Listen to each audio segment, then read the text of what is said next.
Malam hari ini saya akan menyampaikan materi firman Tuhan yang akan kami beri tema pola hidup orang Yahudi.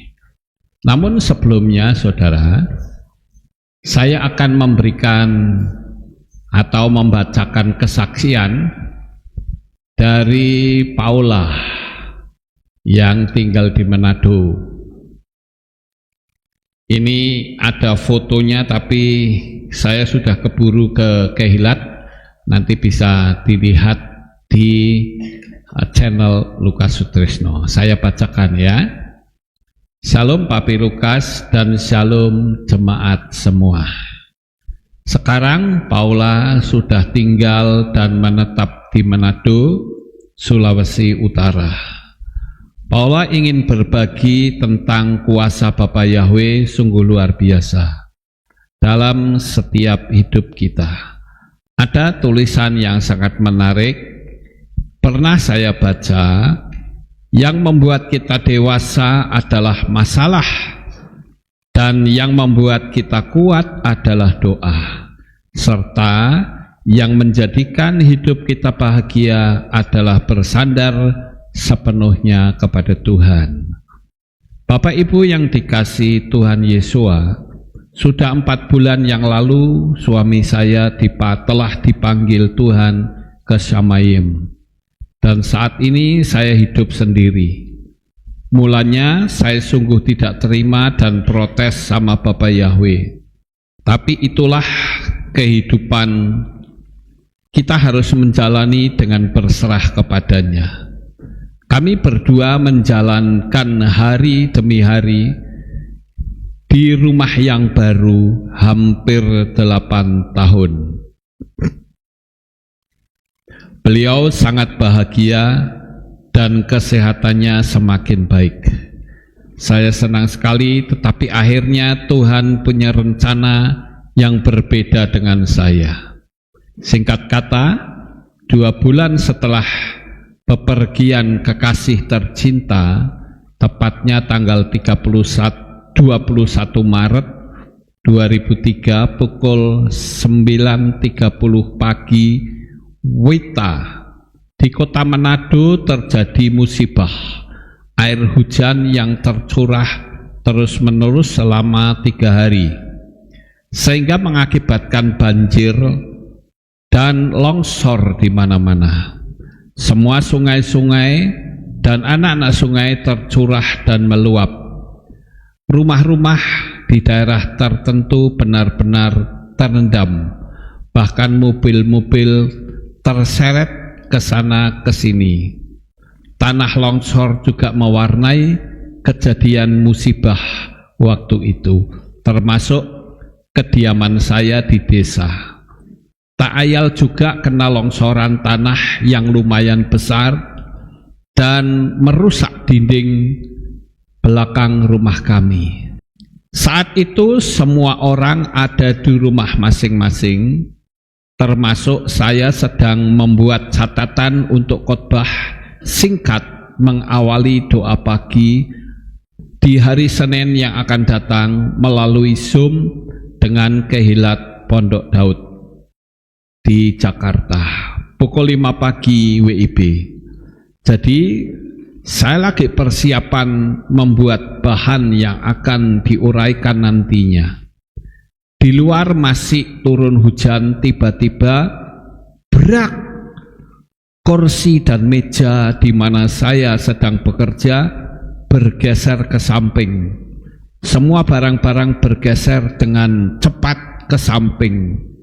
Kursi-kursi pada berjatuhan, lukisan di dinding jatuh, rak-rak besi bergeser dari posisinya, batu-batu dan dinding bata pada pecah dan berjatuhan, retak dan pecah berkeping-keping, bercampur tanah dan batu, entah dari mana, sehingga benar-benar dinding rumah terlepas semua, menyisakan satu dinding besar yang seolah-olah akan menghantam atau menimpa tubuh saya. yang memang lagi duduk dekat sekali dengan dinding tersebut. Jarak nggak lebih hanya 1 meter saja. Dinding rumah saya benar-benar terbuka lebar seperti layar bioskop terpampang nyata. Di belakang rumah kelihatan semua. Saya seperti ada yang menarik keluar dari kursi tersebut. Saya tertegun sejenak. Kejadian tersebut tidak lama, hanya 1 menit saja. Tapi sungguh luar biasa. Barang-barang saya semuanya selamat, tidak ada yang hancur. Padahal di atas rak tersebut, di sebelah kiri dan kanan, penuh dengan alat-alat rumah tangga yang saya susun biar rapi. Ada gelas-gelas, piring-piring, mangkok-mangkok, dan alat-alat masak dan lain-lain. Kok nggak ada yang jatuh atau patah atau rusak ya? Padahal dinding hancur lebur dan lumayan sangat parah sekali. Karena terpukul dengan dinding beton yang jadi penahan tanah, tapi justru ambrol karena hantaman tanah. Batu-batu dan pohon di belakang rumah ngeri. Pokoknya dan anehnya saya masih hidup, tidak mengalami luka sedikit pun. Bisa ditayangkan dinding yang masih utuh menimpa meja saya sedang bekerja. Fotonya nanti menyusul, saudara.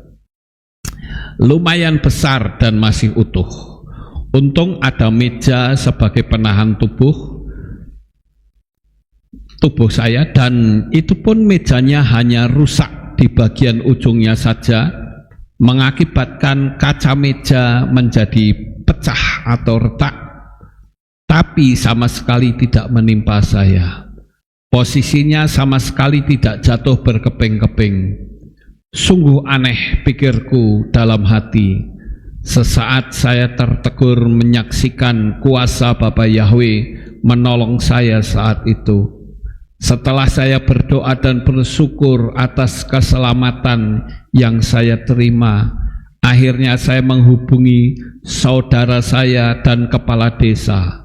Lalu orang-orang berdatangan. Mereka heran saya tidak terluka sedikit pun. Dan lebih aneh lagi, barang-barang tidak ada yang rusak. Mesin cuci yang ada di pojokan posisinya aman. Padahal dindingnya retak parah, tapi tidak jatuh menimpa barang itu. Juga ada beberapa gelas yang jatuh tetapi sama sekali tidak pecah. Ajaib bukan?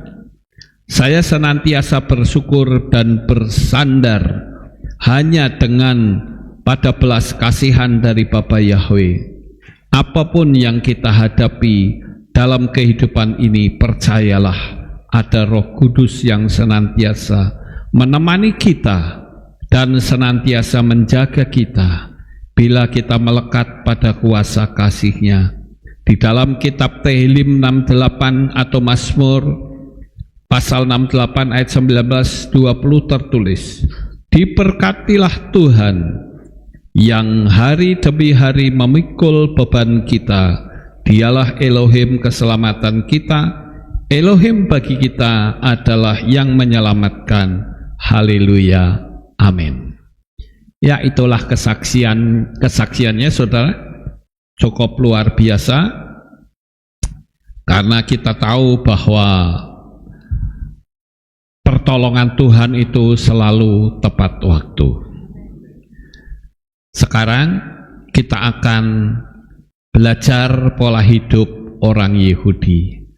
Perlu saudara ketahui bahwa orang Yahudi ini punya pola hidup yang luar biasa. Nanti kita akan pelajari, saudara, apa saja kira-kira pola hidup orang Yahudi. Sehingga orang Yahudi sekalipun negaranya kecil, besar negaranya itu hanya sebesar 5 kali Pulau Bali, tetapi penduduknya pintar-pintar. Bahkan dia bisa mengalahkan dunia ini. Ini sungguh aneh. Mungkin saudara berkata, karena ada Tuhan. Memang betul, tetapi kalau gaya hidupnya salah, akan salah. Kenapa di dalam Torah, kalau melanggar, langsung dihukum, saudara. Nah, ini yang akan kita pelajari pada malam hari ini. Coba saudara perhatikan orang-orang Yahudi berikut ini. Mereka adalah tokoh-tokoh yang terkenal menguasai dunia. Saya ambil contoh misalnya saja. Albert Einstein yang sangat terkenal dengan teori relativitasnya. Ini menguasai dunia, saudara. Bahkan Albert Einstein pula, dia bisa menjadi tokoh dalam matematika dan fisika. Kemudian kita lihat Sigmund Freud. Dia adalah bapak psikologi dunia. Orang ini pun adalah orang Yahudi. Ya. Kemudian kita lihat Mark Zuckerberg yang semua orang memakainya, yaitu pendiri Facebook. Bukan hanya itu saja, yaitu Andy Robin. Saudara mempergunakannya dengan operating system atau OS dari Android. HP Android, inilah orangnya yang membuat, saudara. Kemudian kita lihat lagi Jan Koum. Kita juga sering memakai, yaitu WhatsApp. Jadi kalau banyak orang yang mengatakan kita boikot Israel, boikot Yahudi, itu hanya ngomong doang, saudara. Tidak ada yang bisa memboikot. Kalau memboikot ya jangan pakai WhatsApp ya. Padahal WhatsApp itu dipakai di seluruh dunia ini. Kemudian kita lihat Samuel Altman. Ini adalah pendiri ChatGPT. Kalau saudara sering bertanya kepada ChatGPT, nah ChatGPT itu adalah buatannya orang ini. Ini yang menciptakan kepandaian secara buatan, saudara. Kepandaian buatan, ya. Dan ini semua orang-orang Yahudi, saudara. Bukan keluar dari bangsa, tapi dia adalah orang Yahudi asli. Kemudian Larry Page dan Sergey Brin yang kekayaannya bisa mencapai 1.430 triliun. Bukan miliar loh, saudara. Ya, tapi triliun. Saya nggak bisa bayangkan itu uangnya sebanyak apa. Mungkin satu kehilat ini aja ketutup uangnya dia. Ya, saking banyaknya. Kemudian kita lihat yang namanya Robert Oppenheimer. Ini adalah penemu bom atom. Dia sempat membuat pernyataan bahwa aku menyesal.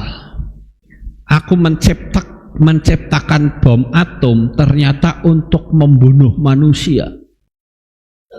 Padahal dengan tujuan untuk bisa menghancurkan batu-batu karang atau apa begitu. Tapi ternyata dipergunakan untuk peperangan. Sehingga Robert Oppenheimer ini pernah membuat penyesalan di publik, saudara. Dan kita tahu bahwa kepandaian orang-orang Yahudi itu membuat iri hati.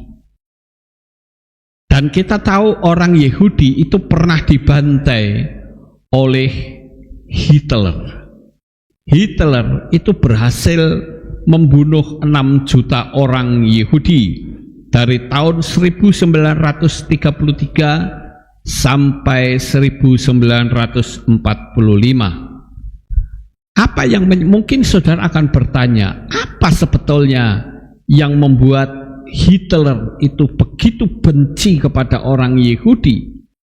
Yang pertama adalah neneknya pernah ditangani oleh seorang dokter Yahudi, tetapi tidak tertolong, alias meninggal oleh orang Yahudi. Kemudian melihat kemiskinan di mana-mana, sementara orang Yahudi kok kaya-kaya, jadi timbul iri hati. Itu sejak kecil, ya. Kemudian terjadi suatu gerakan, yaitu antisemitik yang merajalela di akhir abad 19 dan awal abad 20. Ditambah doktrin Hamas yang berkata kalau orang Yahudi itu jahat, sama seperti orang Tionghoa di Indonesia. Saudara tahu, pahlawan-pahlawan itu ada juga orang Tionghoa, saudara, tapi dihapus oleh rezim Soeharto. Sebetulnya banyak sekali, ya. Saya tidak akan berbicara ini, nanti keluar dari jalur. Kemudian yang keempat, ibunya Adolf Hitler ini, dia bekerja pada orang Yahudi sebagai babu, saudara. Dia sakit hati, ya. Kenapa kok orang Yahudi itu kok pinter-pinter, orang Yahudi itu kok kaya-kaya, sedangkan kami kok miskin, sehingga timbul iri hati dan kebencian yang sangat luar biasa.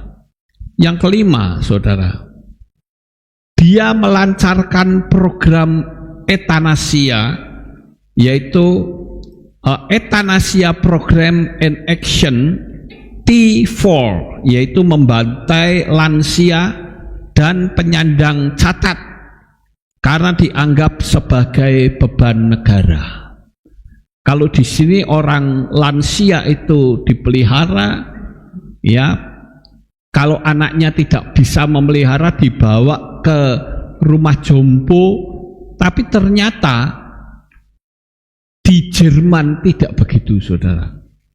Orang-orang lansia, khususnya orang Yahudi, itu dibunuh dengan menggunakan suntik mati, ya. Dan rupa-rupanya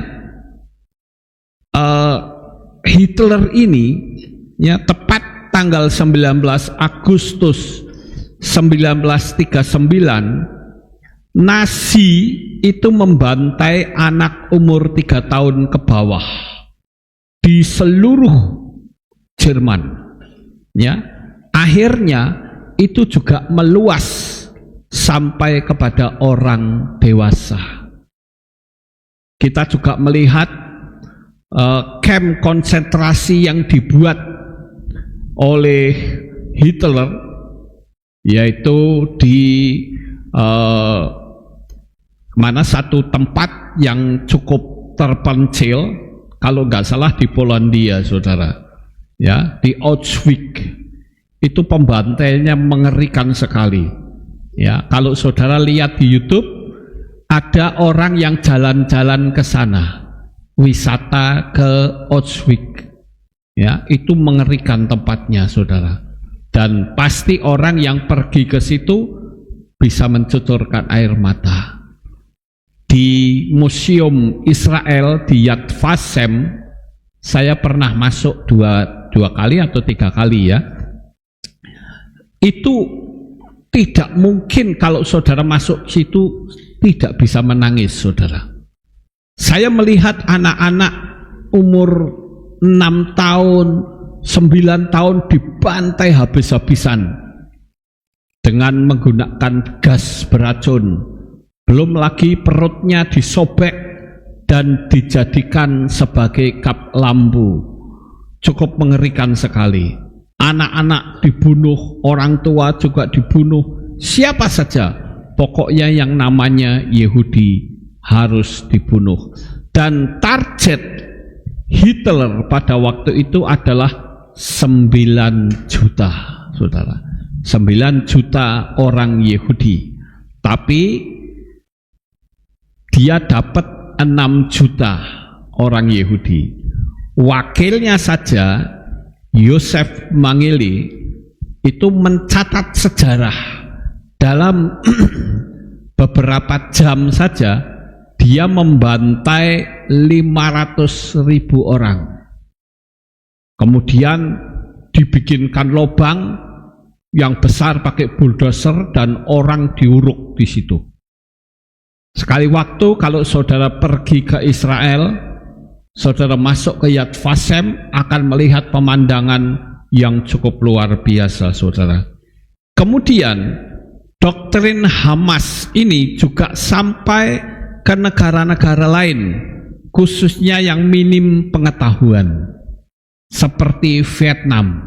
Ya, ini ada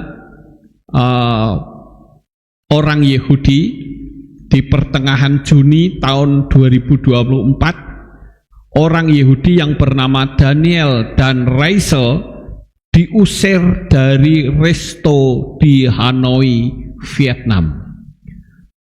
Pemilik resto itu mengatakan, resto ini hanya untuk manusia, anjing, dan kucing.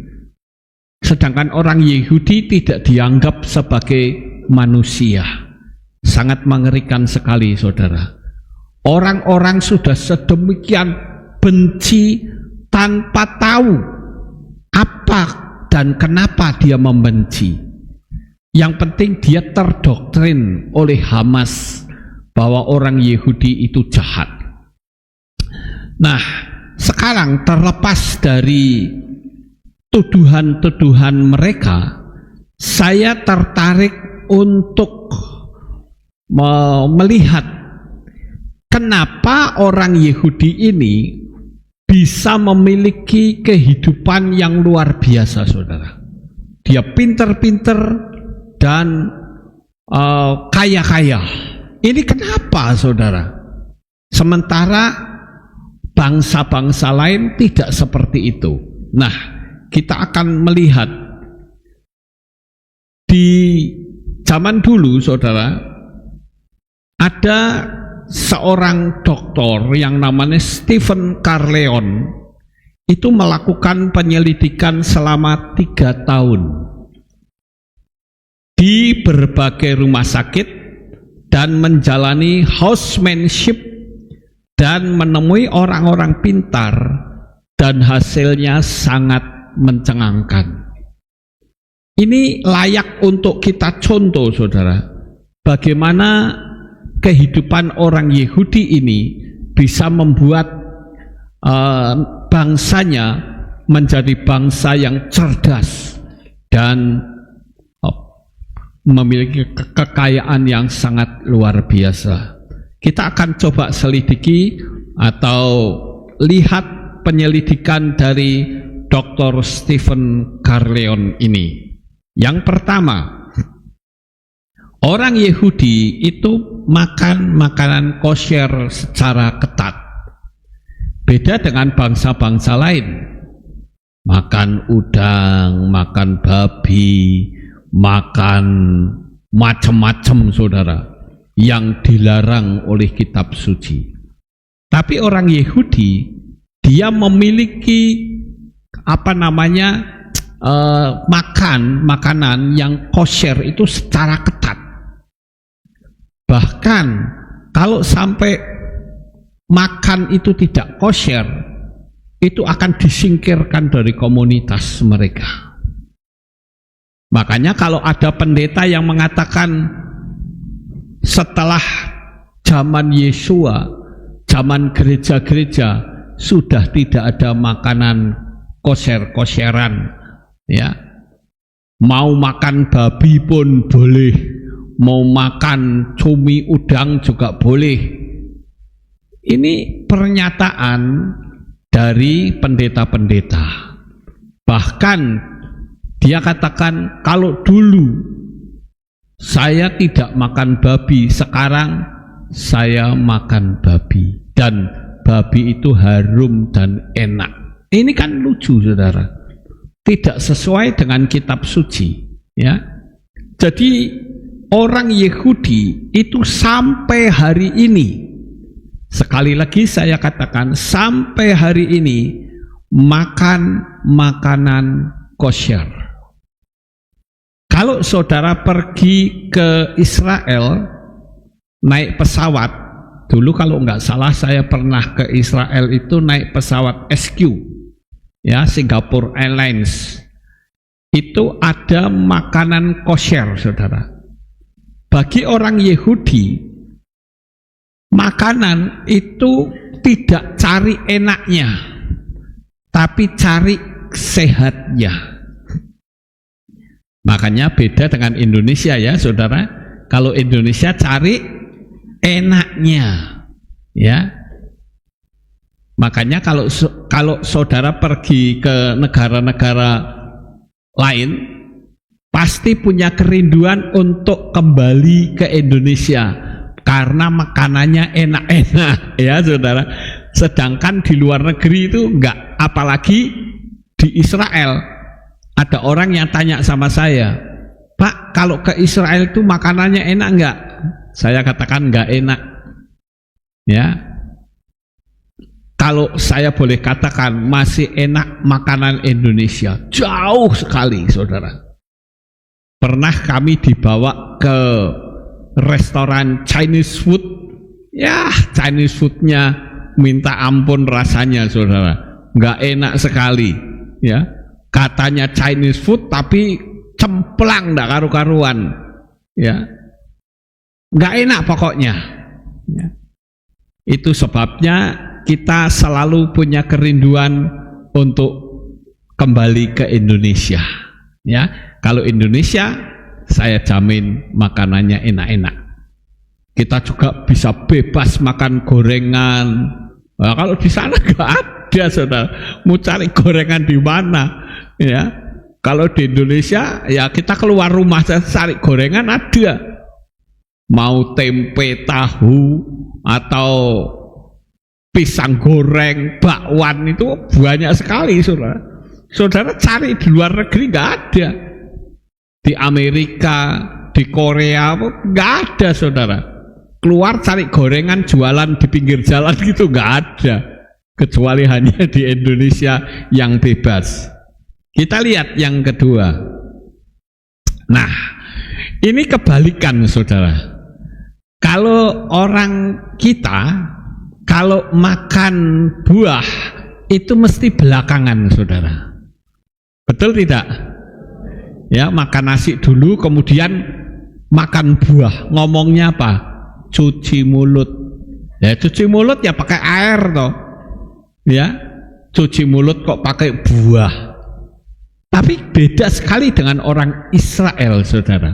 Orang Yahudi itu tidak akan makan nasi dulu. Dia akan makan buah duluan.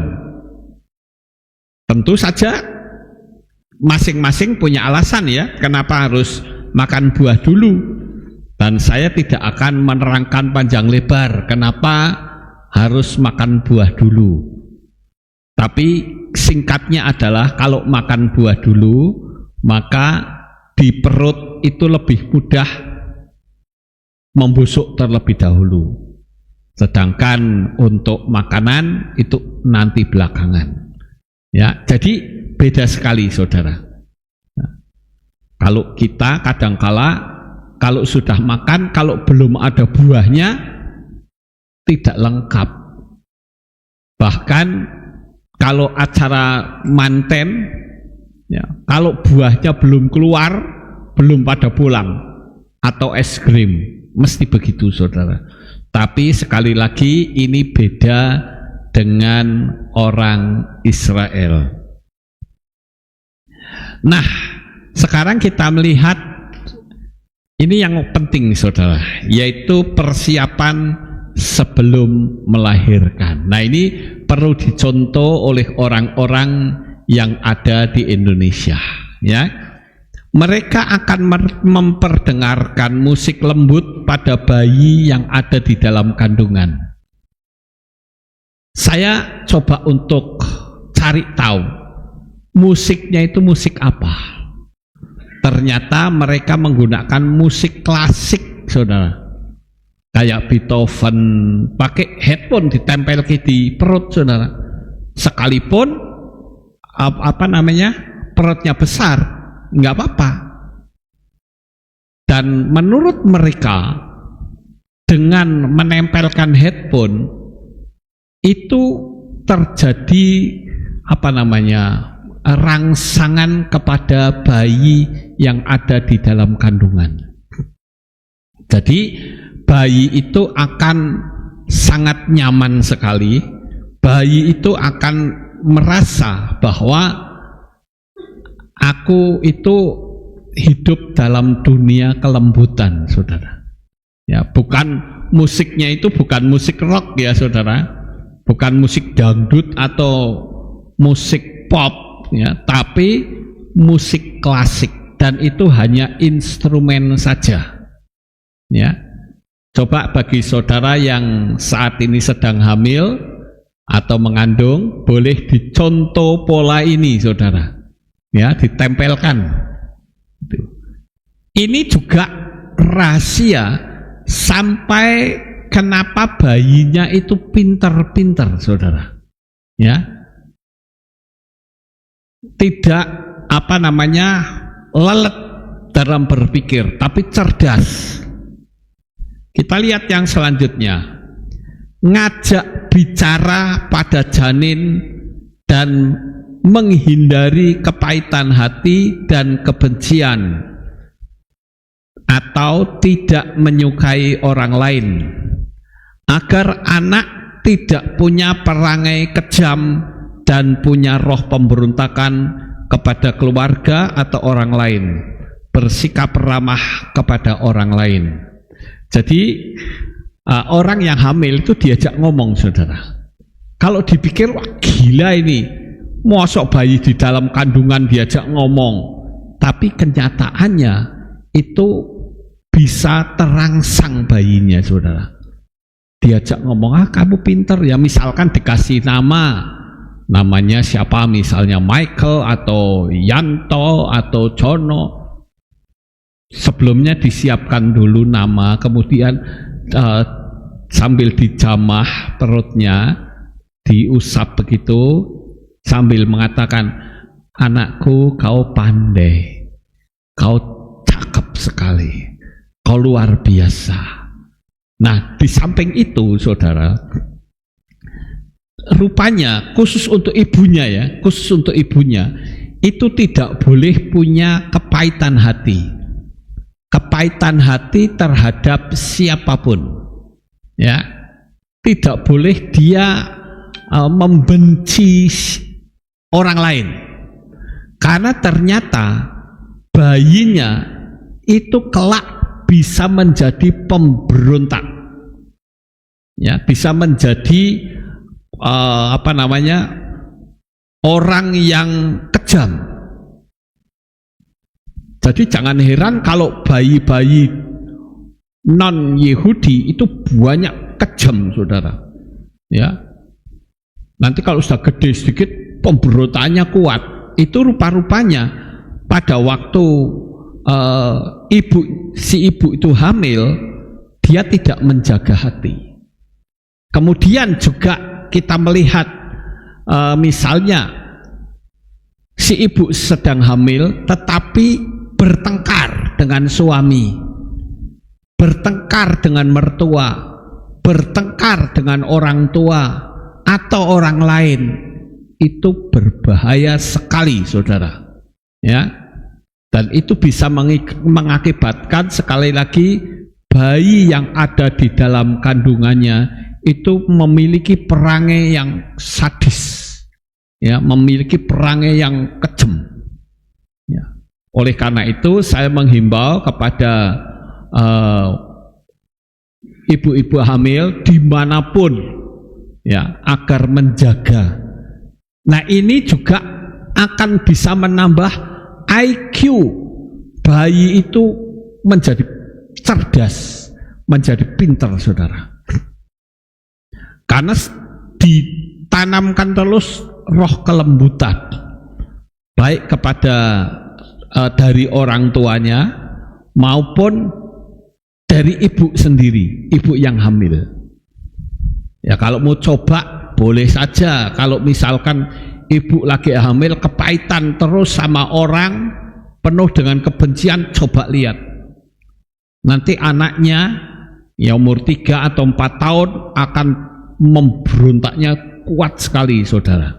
Ya, saya baca dari artikel ini luar biasa. Orang-orang Yahudi itu menjaga betul bayi yang dikandungnya. Nah, kalau di Indonesia kira-kira bagaimana, saudara? Kalau ibu hamil apa yang dilakukan? Ngidam. Ya, ngidam apa itu? Ya, ngidam, ngelus-ngelus botaknya orang juga bisa. Ya. Terus ngidam pisang goreng juga bisa. Tapi kalau orang Yahudi tidak seperti itu, saudara.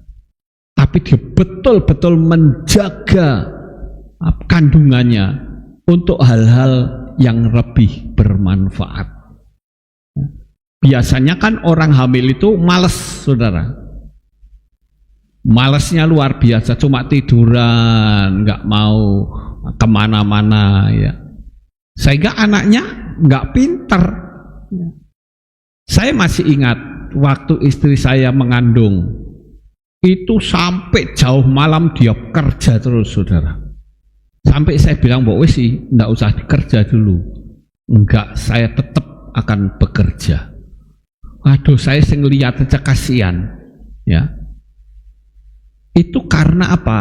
Karena ingin supaya anak yang ada di dalam kandungan itu cerdas.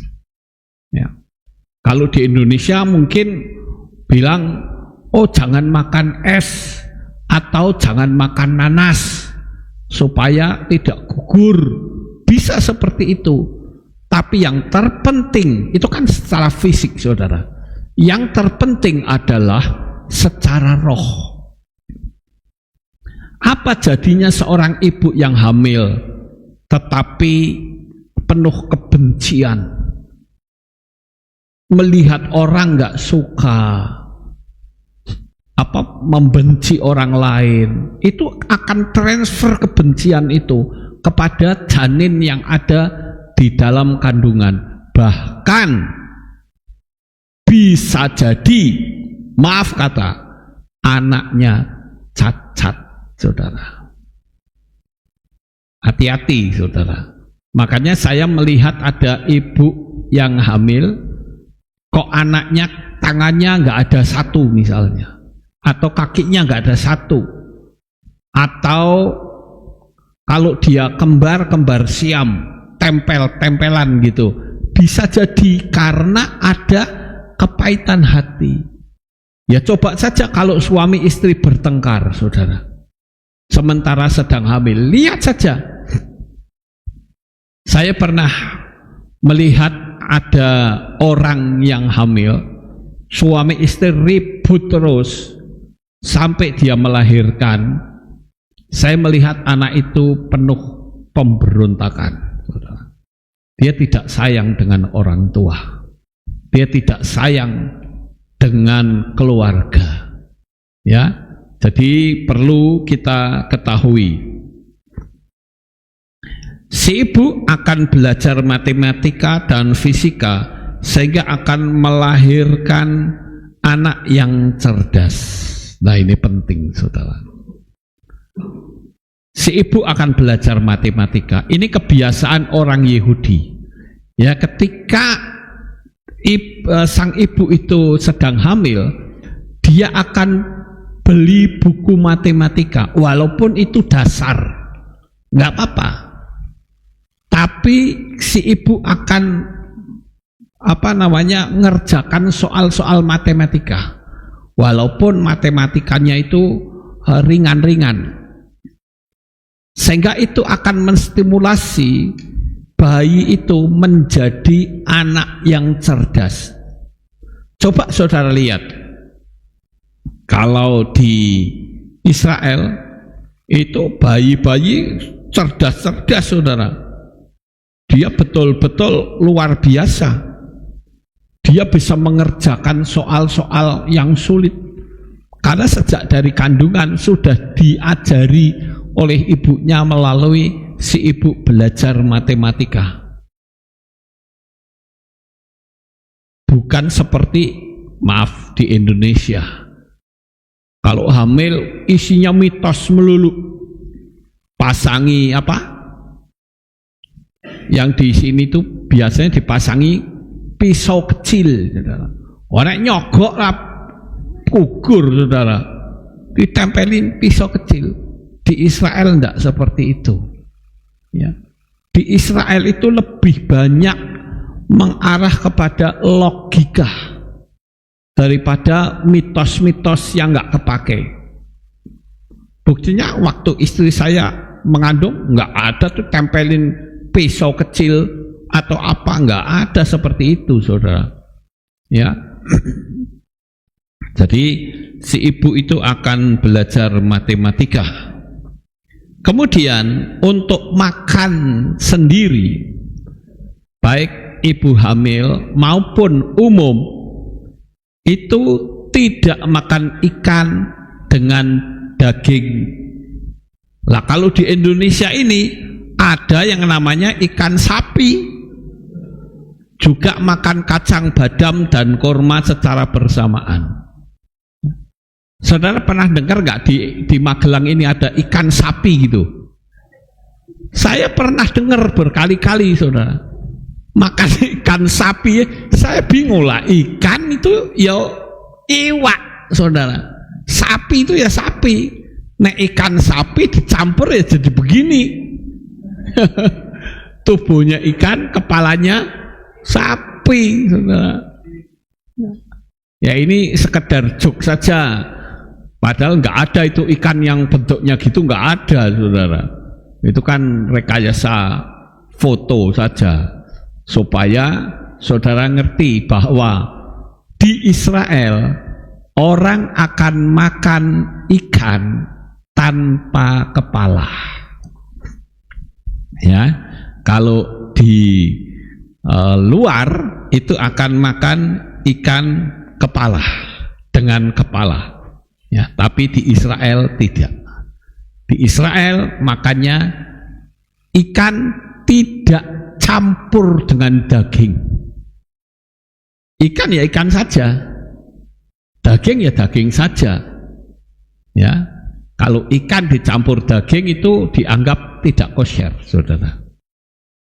Walaupun itu makanan kosher, tapi nggak layak untuk dimakan. Ya, tidak boleh. Tentu saja punya alasan secara medis. Kita lihat yang berikutnya. Dilatih sejak dini untuk menabung. Sekalipun sedikit, harus secara mutlak tidak menghamburkan uang. Itu hal yang penting, saudara. Orang Yahudi itu terkenal pelit. Betul? Sangat terkenal pelitnya.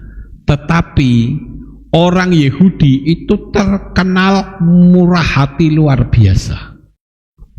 Kalau sudah dia ngerti namanya sedekah. Sedekah itu dari bahasa Ibrani, sadik. Makanya ada istilah Yakob as-Sadik, itu Yakob si pembawa kebenaran. Jadi orang Yahudi walaupun terkenal pelit, tapi kalau dia sudah mulai amal itu bisa gila-gilaan, saudara, amalnya. Saya ambil contoh, misalnya Indonesia ini kan tidak suka dengan Israel, betul? Nggak suka. Dan Indonesia itu bolak-balik ngutuki Israel. Tapi waktu bencana, siapa yang membantu duluan? Israel. Dan bahkan pesawat El Al yang masuk ke Indonesia itu sempat dikelotok logonya, saudara. Luar biasa sekali kan? Lalu dia berpikir, pokoknya sumbangan saya harus bisa sampai. Sekarang saya mau tanya, orang-orang Arabnya gimana? Sumbangan apa? Ya, nggak ada sama sekali, saudara. Justru orang Israel menyumbang banyak sekali pada waktu terjadi bencana, ya, baik gempa maupun yang lain, saudara. Dan dia bahkan sampai mengelotok simbol dari pesawat El Al. Itu ngelotok logonya saja itu berapa biayanya, saudara? Ngelotok-tok loh, saudara. Tujuannya supaya apa? Supaya diterima di Indonesia. Baik bukan? Ya. Itulah orang Israel. Sekalipun dia terkenal pelit, tapi kalau sudah namanya nyumbang atau sedekah, itu nggak main-main, saudara. Gila-gilaan. Luar biasa sekali. Jadi kita sudah melihat bagaimana pola hidup dari orang Yahudi. Kemudian saudara, yang selanjutnya, saat bayi baru lahir, orang tua akan membisikkan dengan lembut, Shema Yisrael. Kenapa orang Yahudi dimusuhi oleh banyak negara, tapi imannya teguh kepada Bapa Yahweh? Pembantaian 6 juta orang Yahudi, bisa saja mereka berseru, mana katanya ada Tuhan yang ajaib, kok dibiarkan aku dibantai habis-habisan sampai 6 juta orang Yahudi kena, saudara. Dan itu pembantainya sadis lagi. Mereka bisa saja berteriak, di mana Tuhanku? Di mana kehebatan Bapak Yahweh?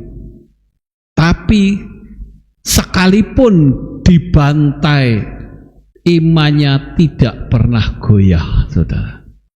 Ini yang perlu kita contoh, saudara. Memang kita melihat di dalam kitab suci, orang-orang Yahudi itu sering tegar tengkuk, saudara. Diomongi angel, diluruskan juga susah. Tapi kita melihat faktanya mereka tidak bisa meninggalkan Tuhan mereka. Lah kalau kita baru ada kesulitan saja sudah berkata, katanya ada Tuhan. Mana Tuhan yang ajaib itu? Katanya Tuhan itu luar biasa. Mana buktinya? Mujizat itu untuk si A, untuk si B, untuk si C. Mujizat untuk saya? No, katanya.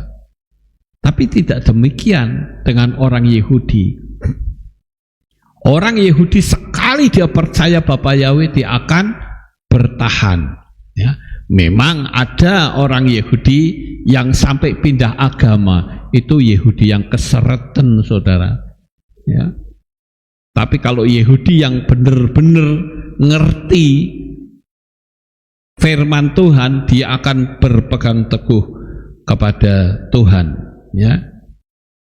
Bagi saudara-saudara yang sedang hamil, saya anjurkan, kalau dia melahirkan atau saudara melahirkan, itu cepat bisikkan Shema Yisrael kepada anak yang baru dilahirkan itu, ya, agar supaya anaknya itu punya iman yang teguh. Shema Yisrael itu merupakan kalimat iman, saudara, ya, merupakan kalimat iman. Lanjut. Nah, ini lagi ya, sekalipun orang Yahudi terkenal pelit, Tapi sejak anak-anak dididik untuk sedekah atau sadik, 4% untuk amal itu di luar dari perpuluhan. Dia tahu memberi dengan berani. Jadi bukan berarti setelah dia memberi lalu mereka potong perpuluhan, tidak.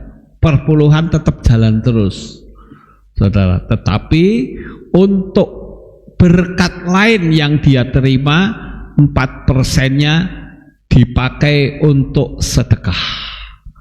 Ya. Kemudian selanjutnya, orang Israel itu tidak segan-segan menyuruh keluar orang yang merokok. Jadi jangan coba-coba merokok di Israel, saudara. Di Israel itu ketat sekali, kayak di Singapura, saudara. Coba kalau di Singapura saudara berani merokok, ditangkap, saudara. Begitu juga dengan di Israel. Dan kita tahu bahwa rupa-rupanya pabrik rokok terbesar itu di Israel. Tapi orang Israelnya sendiri tidak merokok. Itu luar biasa sekali, saudara. Ya, saya membaca artikelnya cukup luar biasa. Jangan kok ditawari merokok, bau asapnya saja saudara pasti diusir, ya. Bagaimana dengan kita?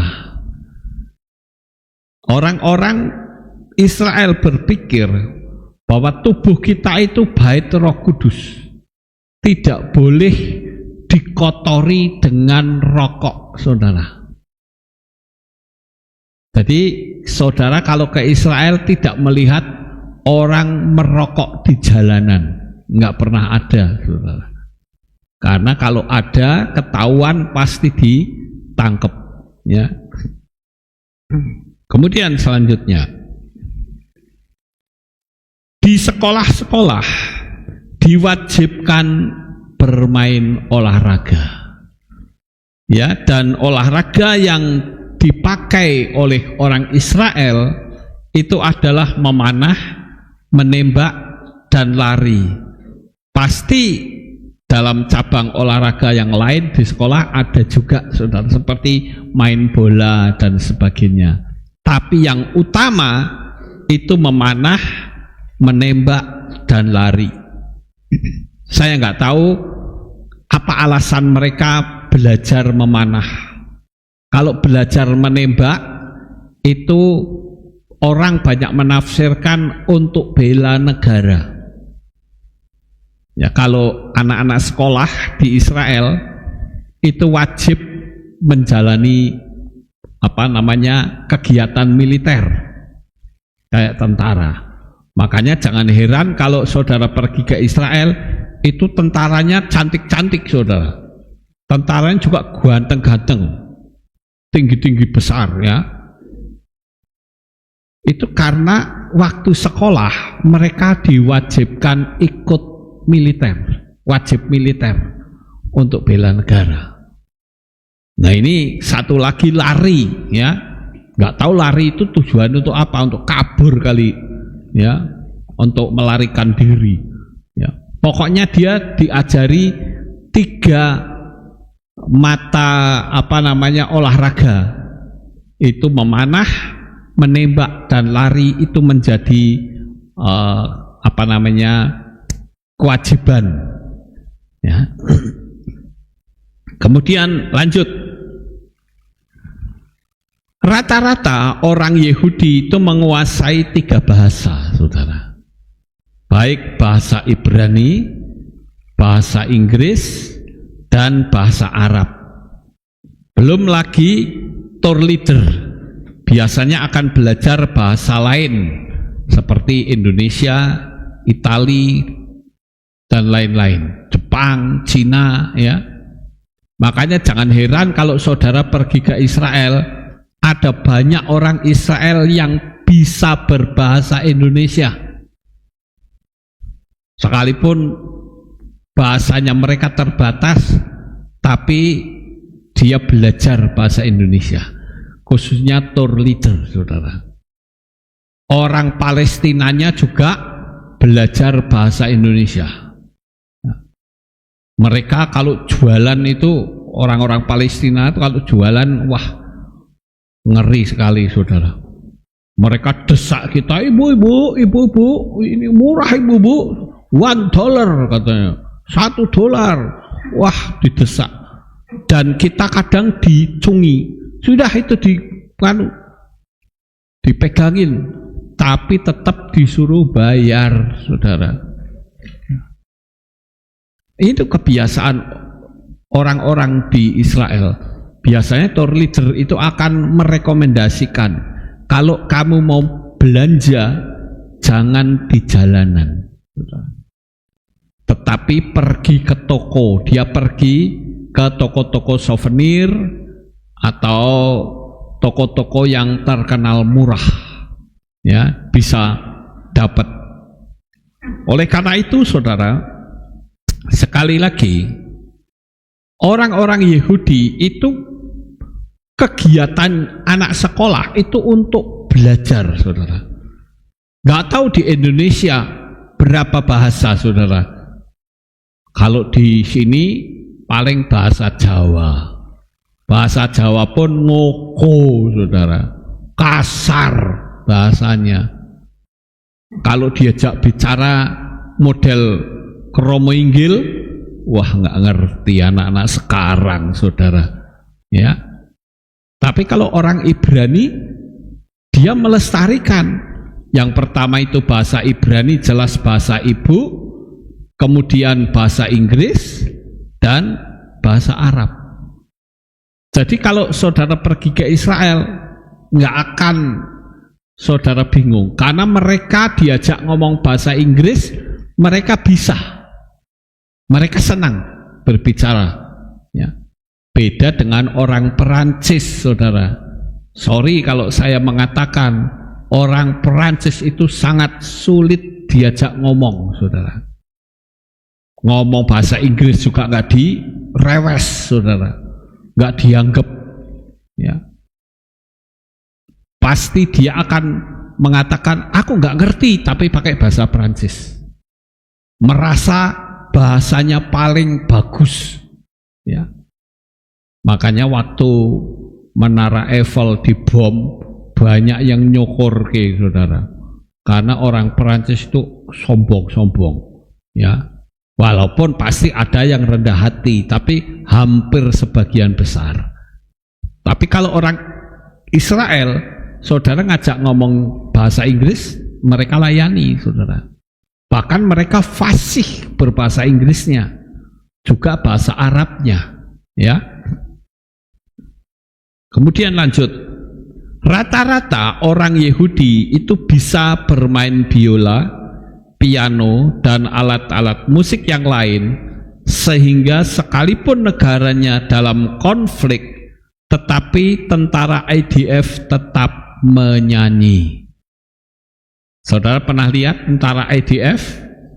Mereka berada di tank, mereka tetap nyanyi, saudara. Pokoknya nyanyi itu menjadi bagian dari hidup mereka.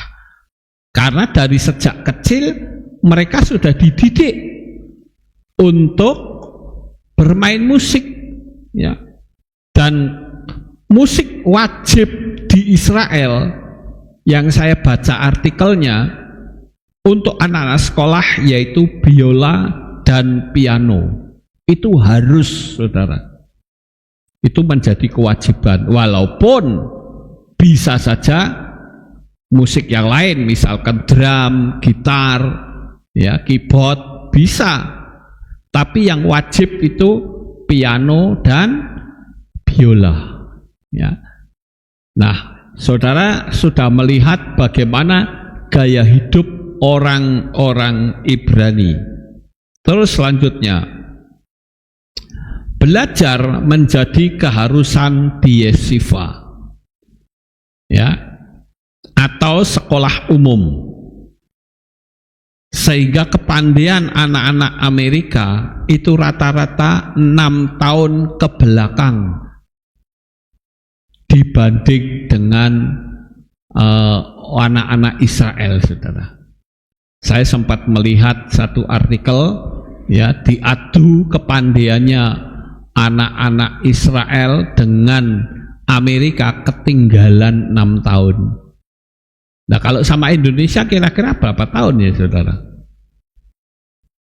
6 ditambah 10 berapa?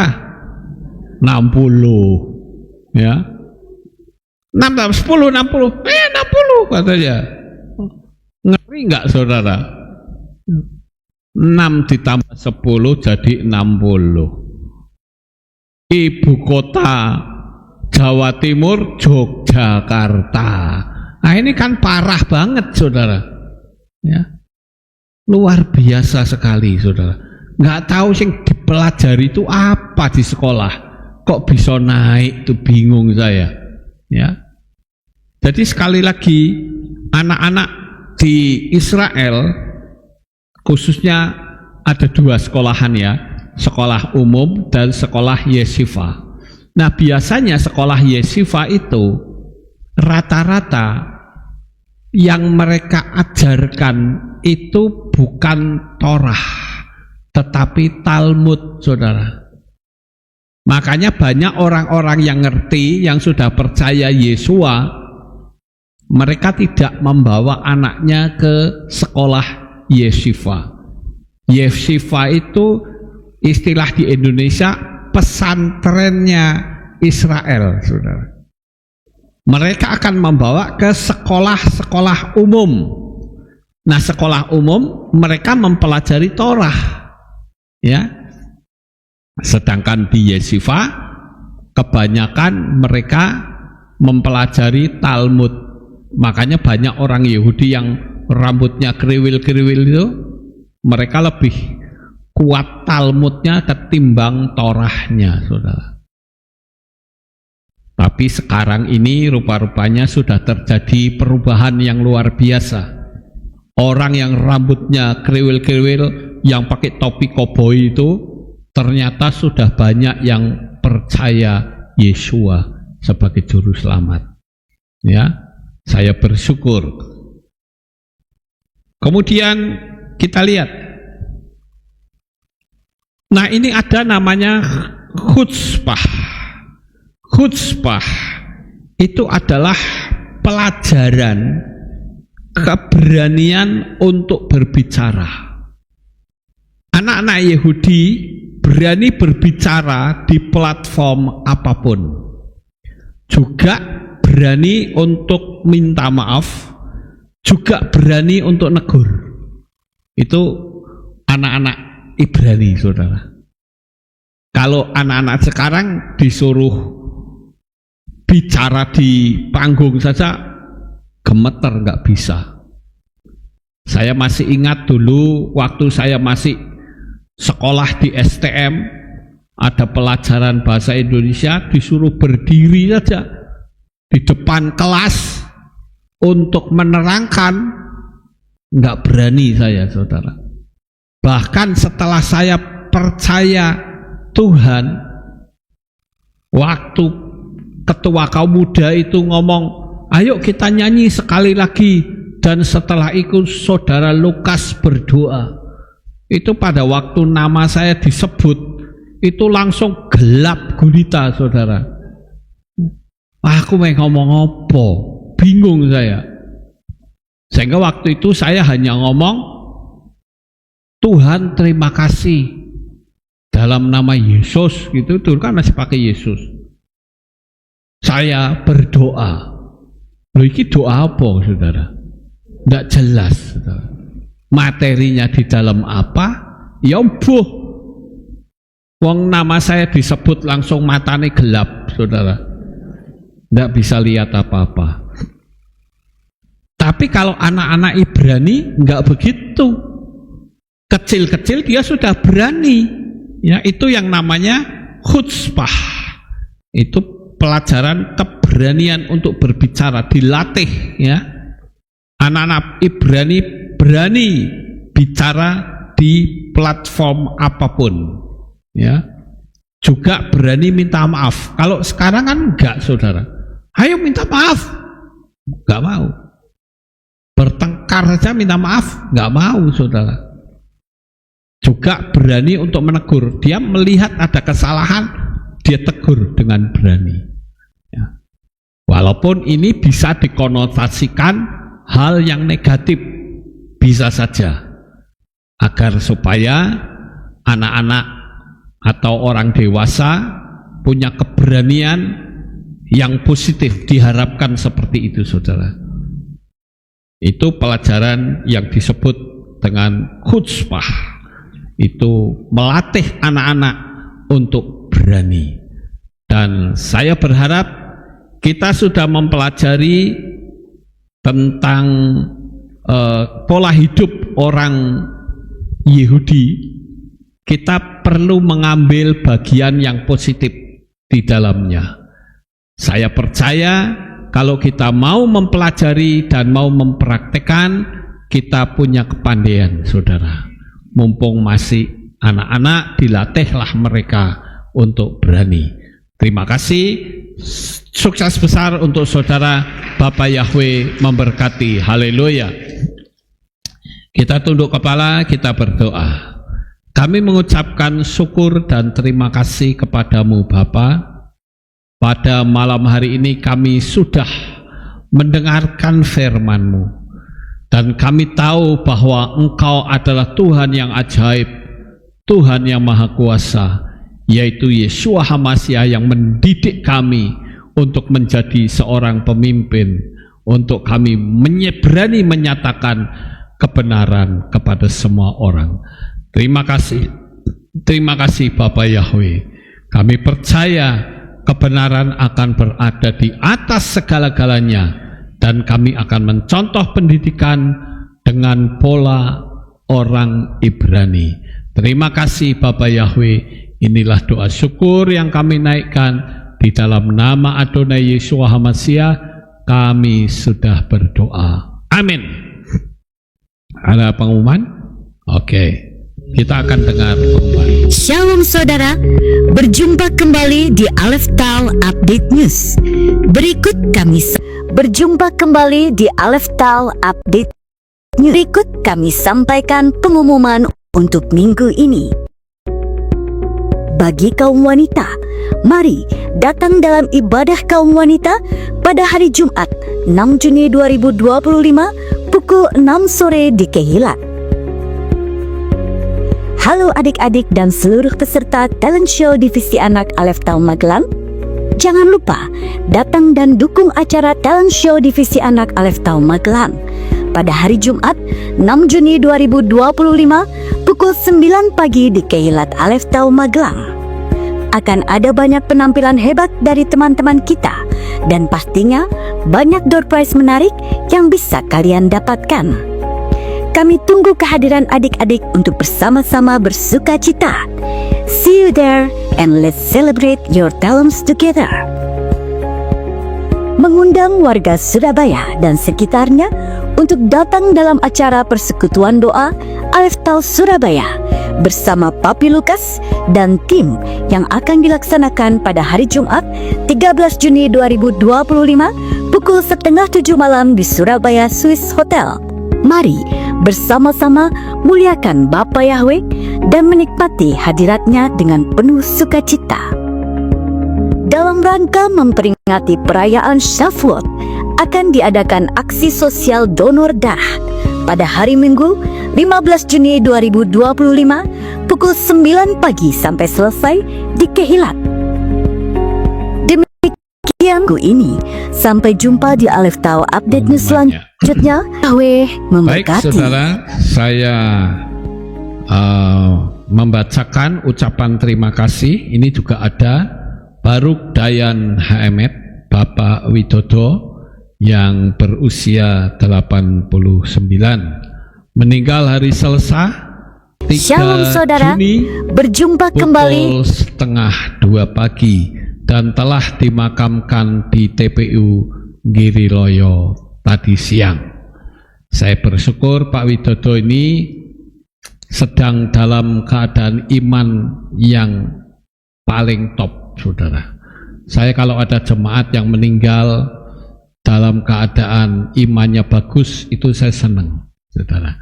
Ya, sekalipun kita merasa kehilangan, tetapi ya Tuhan yang punya mau. Bayangkan Pak Widodo itu ibadah jam 5 pagi juga dia datang, saudara. Ya, oke, saya bacakan. Salam Papi, saya Lili, cucu dari Bapak Widodo, ingin menyampaikan rasa terima kasih kami, keluarga Bapak Widodo, mohon disampaikan kepada seluruh jemaat. Shalom Papi Lukas dan Mami Lukas dan seluruh keluarga Kehilat Alef Tau Magelang. Saya mewakili keluarga Bapak Widodo Sumardi mengucapkan banyak terima kasih atas dukungan doa baik moral dan material untuk Bapak Widodo, mulai dari sakit hingga dipanggil pulang ke rumah Bapak Yahweh. Saya percaya Bapak Yahweh membalas dan memberkati kebaikan saudara semua. Salam hangat keluarga Bapak Widodo Sumardi. Terima kasih, Bapak Yahweh memberkati. Kami sudah bacakan, saudara. Kita akan akhiri kebaktian kita. Masih ada pengumuman enggak? Oh tidak, oke, kita akan akhiri kebaktian kita. Mari kita bangkit berdiri, kita tutup di dalam doa. Terima kasih Bapak Yahweh, selesai sudah ibadah kami dari awal, pertengahan hingga sampai akhirnya. Sebentar lagi jemaatmu akan pulang ke rumah mereka masing-masing. Jaga, lindungi, peliharakan mereka sampai di rumah dengan selamat. Jauhkan dari malapetaka dan cilaka, supaya jemaat Tuhan sampai di rumah dengan selamat. Terima kasih Bapak Yahweh, kami bersyukur atas pertolongan-Mu untuk jemaat yang akan pulang. Terpujilah Engkau di dalam nama Adonai Yeshua HaMashiach. Mari kita angkat tangan kita dan kita akan menerima berkat Kohanim. Haleluya. Yefareke Yahweh wa yismereka. Amen. Ken yehi rotson. Yair Yahweh panau eleka wikuneka. Amen. Ken yehi rotson. Isa Yahweh panau eleka Weyashem lecha shalom. Amen. Ken yehi rotson. Baruk atapair ufaruk atapesadeh, diberkatilah engkau di kota dan diberkatilah engkau di ladang. Amin. Baruk peripitneka ufri atmatka ufri faemtika shekar alapeka wa esterotsoneka.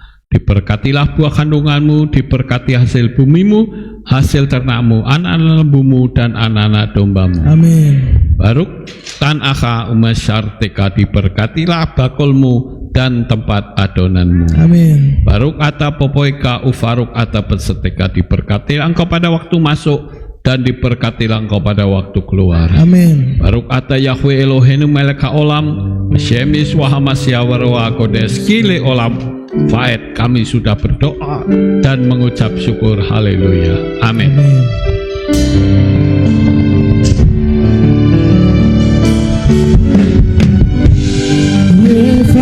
Yefareketa, Weismereka, Yefareketa.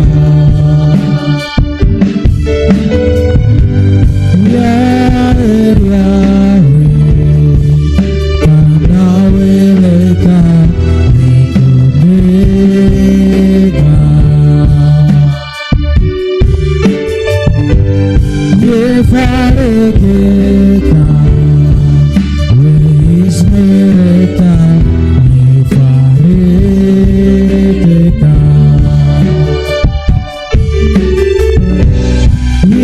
Yesayahweh, Panaweleka, Wikuneka.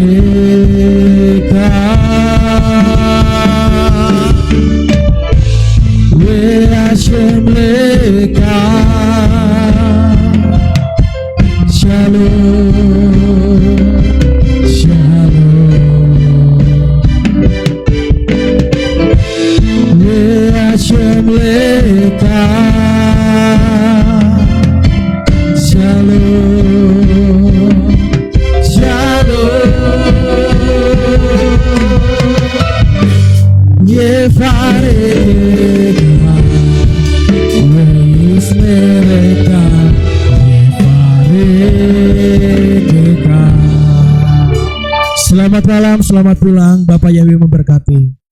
Kasihnya seperti sungai yang mengalir. Terpujilah Bapa Yahweh yang Maha Kuasa.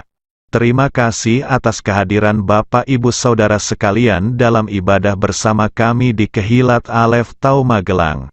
Doa saya Bapak Yahweh memberkati dengan kesehatan yang sempurna, damai sejahtera dan berkat materi yang semakin melimpah. Kami menunggu kembali kehadiran Bapak Ibu Saudara sekalian pada jam yang tersedia. Hari Sabat jam 5 pagi, hari Minggu jam 6 pagi, hari Rabu jam 6 sore. Siap sedialah sebagai mempelai Hamasiah untuk menyambut kehadiran mempelai pria kita yaitu Adonai Yeshua Hamasiah di awan-awan yang permai. Amen lehitraot. Shalom, sampai jumpa kembali.